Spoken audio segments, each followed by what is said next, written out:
विद्यार्थी मित्रांनो नमस्कार. आपल्याला कल्पनाच असेल की हे आपल्या राज्य सरकारनं नवीन अस्तित्वात आल्याबरोबर आपल्या महाराष्ट्रामध्ये 75,000 नोकऱ्या उपलब्ध करून देणार.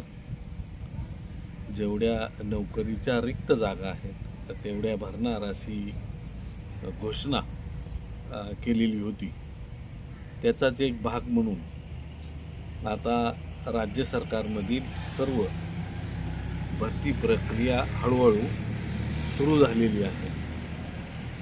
ही भरती प्रक्रिया खरं तर ऑक्टोबर 25पासूनच सुरू करण्याचं प्रयोजन आपल्या राज्य सरकारचं होतं, परंतु महानगरपालिका निवडणुका, जिल्हा परिषद पंचायत समिती निवडणुका आणि इतर काही कारणामुळं ही भरती प्रक्रिया हळूहळू पुढे ढकलण्यात आलेली होती. तरी पण शासनानं त्याचा सुरुवात ज्या थोड्या थोड्या जागा आहेत ते भरण्याची प्रक्रिया सुरू करून केलेली आहे. आपल्याला कल्पनाच असेल की मुंबई आणि छत्रपती संभाजीनगर आणि इतर हायकोर्टातील जागा परवाच निघालेल्या होत्या. त्याचे अर्ज भरण्याची प्रक्रिया संपलेली आहे. आता त्याच्या लेखी परीक्षा आहेत. त्याचप्रमाणे आता काही दिवसांमध्ये मला वाटतं माझ्या अंदाजाप्रमाणे मार्च एंडपर्यंत नगरपरिषदा, नगरपंचायत यामधील जवळजवळ 3,000 ते 3,500 रिक्त जागा या शासन भरण्यासाठी त्याची जाहिरात देणार आहे. त्यानंतर तलाठी भरती, महसूल खात्यातील तलाठी भरती असेल, त्यानंतर वन विभागातली राज्य सरकारच्या अखत्यारीतली वन विभागातली भरती असेल किंवा त्यानंतर पाटबंधारेमध्ये असतील, अशा सर्व भरती प्रक्रियेचंच मला वाटतं हे येणारं वर्ष असेल. त्यामुळं ह्या भरती प्रक्रियेकडे सर्वच विद्यार्थी आणि विद्यार्थिनींनी बारकाईने लक्ष ठेवणं अतिशय गरजेचं आहे. आणि ह्या ज्या रिक्त जागा आहेत त्या पदवीधर आणि 10वी-12वी पासच्या सर्व विद्यार्थ्यांसाठी या जागा आहेत.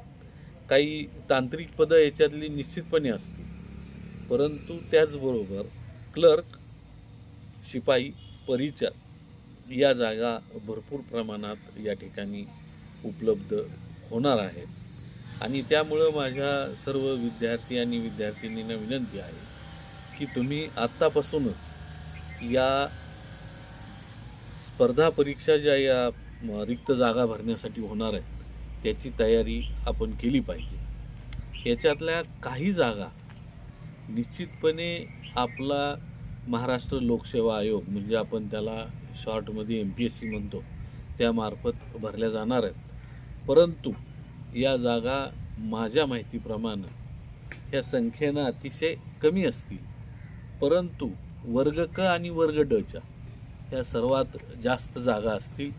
तुम्हीही आपल्या महाराष्ट्र गव्हर्नमेंटची वेबसाईट असेल किंवा त्याची इतर प्रकाशनं असतील, लोकराज्य असेल किंवा इतर जर प्रशासनातल्या हालचाली पाहिल्या तर ही भरती प्रक्रिया आता जोरात सुरू होणार आहे.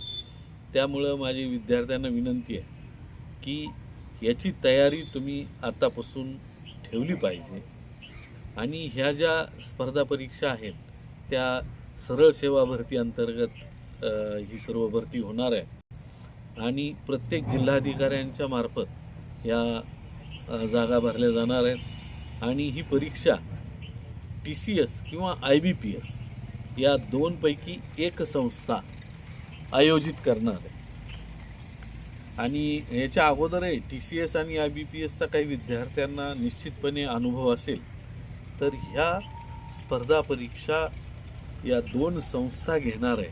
म्हणजेच ह्या स्पर्धा परीक्षेद्वारे जे विद्यार्थी वर्ग क आणि वर्ग ड मध्ये नोकरी करू इच्छित आहेत त्यांच्यासाठी मला वाटतं ही खूप मोठी संधी या ठिकाणी उपलब्ध आहे. आणि ह्या जागेसाठी मला वाटतं कदाचित काही पदांसाठी निश्चितपणे तांत्रिक विषय असतील, परंतु बहुतांशी पदासाठी बुद्धिमत्ता चाचणी, अंकगणित आणि राज्य सरकारची भरती असल्यामुळे मराठी हे 3 विषय मात्र त्या ठिकाणी निश्चितपणे असणार आहेत. त्याच्यात थोडासा जनरल नॉलेजचा भाग असेल, जनरल नॉलेजमध्ये सायन्सही असेल.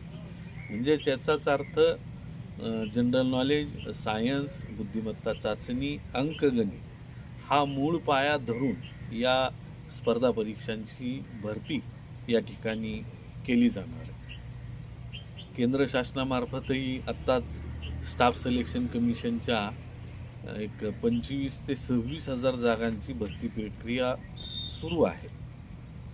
म्हणजेच त्याच्या आता कदाचित परीक्षा पुढच्या महिन्यामध्ये होण्याची शक्यता आहे. त्याचबरोबर हायकोर्टमधील 3 ते 3,500 जागा आहेत. परत नगर परिषदा आणि नगरपंचायत याच्या जागा आहेत. परत तलाठ्याच्या आहेत. म्हणजे याचा अर्थ आता भरती प्रक्रिया ही केंद्र शासन आणि राज्य शासनाची मोठ्या प्रमाणात सुरू होणार आहे. आणि ह्याचे जे बेसिक सब्जेक्ट आहेत मी तुम्हाला आत्ता सांगितले ते आहेत. ह्या विषयांचा अभ्यास घेऊन आपण सर्व विद्यार्थ्यांनी ह्या परीक्षेची तयारी करणं अत्यंत गरजेचं आहे.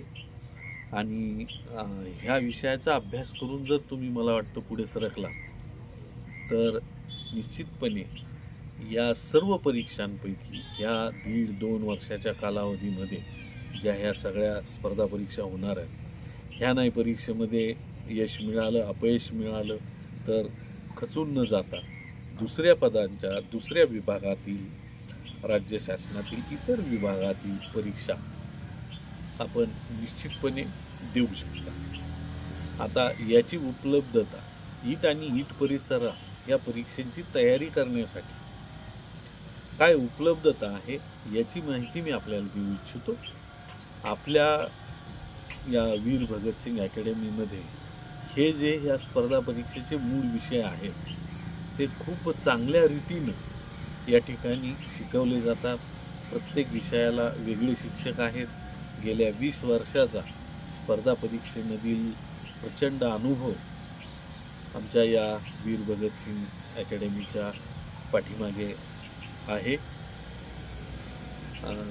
क्लासरूम आहे, अभ्यासिका आहे, अनुभवी असे शिक्षक या ठिकाणी उपलब्ध. आणि मला वाटतं त्याच्याही पेक्षा जर मोठी कोणती उपलब्धता विद्यार्थ्यांनो इथे असेल तर आपलं या ठिकाणी विवेकानंद वाचनालय. त्या ठिकाणी 15,000 ते 16,000 ग्रंथसंपदा त्या ठिकाणी उपलब्ध आहे. अवांतर वाचनाची कादंबऱ्या, कथा, कविता संग्रह, विज्ञानकथा, बालसाहित्य, महिलांचं साहित्य, ललित साहित्य वगैरे वगैरे हे साहित्य जे आहेत याची पुस्तकं तर आहेतच आहेत, परंतु सर्वात जास्त या ठिकाणी स्पर्धा परीक्षेची पुस्तकं या ठिकाणी तुम्हाला उपलब्ध होणार आहेत.